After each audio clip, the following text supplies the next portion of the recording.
Hello everyone, तो आज हम यहाँ पर 44 साइज़ ब्लाउज़ की कटिंग करेंगे।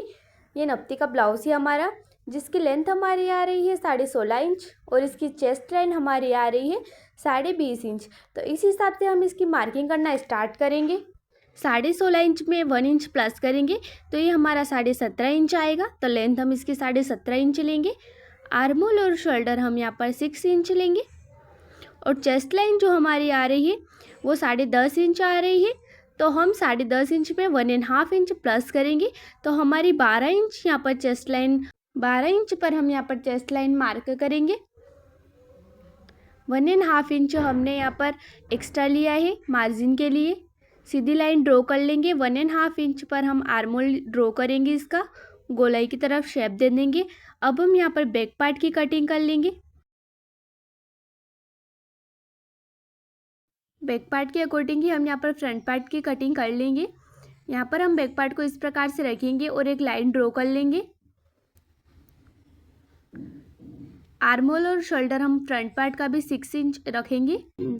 आर्मोल की जो गोलाई रहेगी वो हम यहाँ पर 1 इंच पर मार्क करेंगे, क्योंकि यहाँ पर बैक पार्ट में हमने 1.5 इंच पर मार्क किया था और ये फ्रंट पार्ट में हम 1 इंच पर मार्क करेंगे।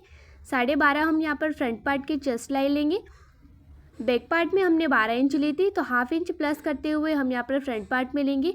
बहुत सारों को कन्फ्यूज़न होता है कि फ्रंट पार्ट में बेल्ट की साइज़ को कैसे निकालें। यहाँ पर देखिए, रेडी लेंथ हमारी 17.5 इंच आ रही है, तो हम 17.5 इंच में 1 इंच प्लस करेंगे तो ये 18.5 इंच आ जाएगा। तो हमें बेल्ट यहाँ पर 4 इंच का चाहिए रहता है, तो 18.5 से हम यहाँ पर उल्टी तरफ 4 इंच को गिनेंगे।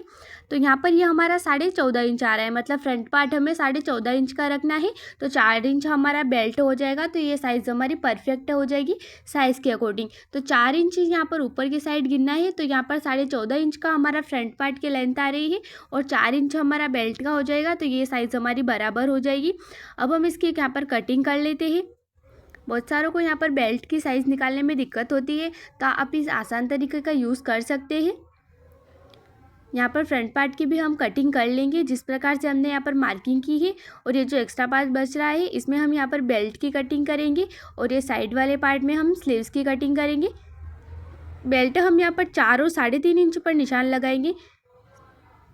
3.5 और 4 इंच पर निशान लगाते हुए इस प्रकार से बेल्ट का शेप दे देंगे और यहाँ पर इसकी हम कटिंग कर लेंगे। ब्लाउज़ की ये कटिंग हमारी पूरी कंप्लीट हो चुकी है। अगर आपको कोई भी डाउट रहता है तो आप मुझे कमेंट में ज़रूर पूछिएगा और इसका फुल स्टिचिंग का पार्ट हमारा नेक्स्ट पार्ट में आएगा, तो आप उसको भी ज़रूर देखिएगा। वीडियो को लाइक कीजिएगा।